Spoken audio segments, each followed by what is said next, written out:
Bonjour et bienvenue dans cette nouvelle édition de notre stratégie d'investissement. Avec l'arrivée de l'automne, quelques nuages viennent assombrir les perspectives économiques.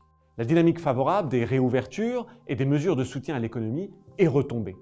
En effet, de nombreuses banques centrales ont commencé à resserrer leur politique. La croissance se normalise et la Chine a été confrontée à une multitude de défis liés à la hausse des prix du charbon et à un ralentissement du secteur de l'immobilier. Mais les craintes de stagflation semblent exagérées. La stagflation désigne une situation caractérisée par une faible croissance et une dérive inflationniste. On en est loin.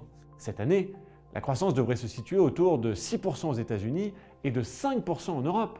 Et même si elle ralentit en 2022, son rythme restera supérieur à la tendance.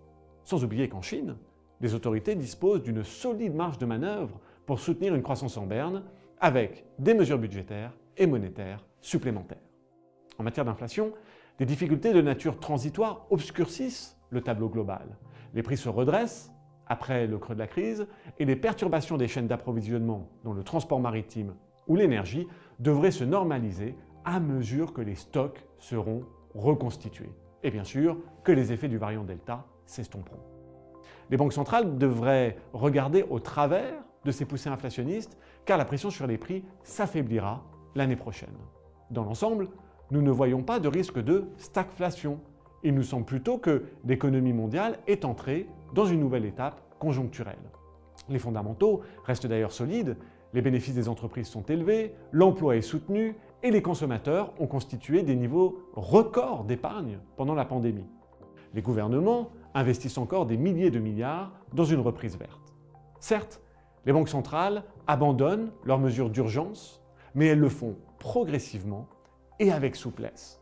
Ainsi, même si nous surveillons de près les risques liés aux ruptures d'approvisionnement, au resserrement des conditions financières et aux excès d'endettement en Chine, nous ne nous attendons pas à des risques de ralentissement majeurs. Tournons-nous maintenant vers Stéphane pour voir comment nous intégrons ces différents éléments dans les portefeuilles. Ce retour de l'économie à la normale se traduit par des marchés volatiles. Comme l'a expliqué Samy, les fondamentaux économiques sont néanmoins robustes. C'est pourquoi nous restons constructifs sur les perspectives des actifs risqués. Toutefois, il conviendra aussi de rester sélectif. Les actions présentent un potentiel de performance intéressant à ce stade du cycle, car les bénéfices des entreprises poursuivront leur croissance. Nous continuons à privilégier les titres cycliques, particulièrement en Europe. Le résultat des élections allemandes ouvre des opportunités pour investir plus dans les entreprises engagées dans la transition vers une économie à zéro émission nette. Nous avons également augmenté notre exposition aux actions chinoises et japonaises, car ces deux marchés boursiers ont sous-performé cette année et ils offrent désormais un meilleur profil de performance ajusté au risque. S'agissant des obligations, la dette souveraine chinoise en renminbi, les obligations des pays émergents en devises fortes et certains segments du crédit à haut rendement peuvent offrir une performance additionnelle intéressante. Sur le marché des changes, nos vues baissières sur le dollar américain ont été remises en cause cet été, en raison de la décélération de la croissance mondiale et du changement de ton de la Réserve fédérale. À court terme, le dollar devrait rester fort, mais à mesure que les données économiques se stabiliseront et que les craintes de croissance s'estomperont d'ici la fin de l'année, la devise américaine devrait s'affaiblir à nouveau. Enfin, les portefeuilles peuvent tirer profit d'allocations aux infrastructures, car les gouvernements augmentent leurs investissements dans ce domaine. Nous recommandons également d'augmenter les expositions aux actifs non cotés, dans la mesure où ces stratégies peu liquides correspondent à un horizon d'investissement à long terme. Bien entendu, l'investissement durable reste une considération essentielle.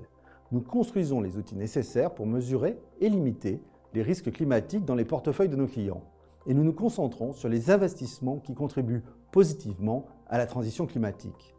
C'est pourquoi nous suivrons attentivement les engagements pris lors de la conférence des Nations Unies sur le climat, la COP26, qui se tiendra fin octobre à Glasgow. Alors que nous entamons le dernier trimestre de l'année, le processus de normalisation économique restera probablement volatile. Ce contexte exige un positionnement de portefeuille dynamique pour naviguer les turbulences et saisir les opportunités de performance additionnelles. Merci beaucoup pour votre attention.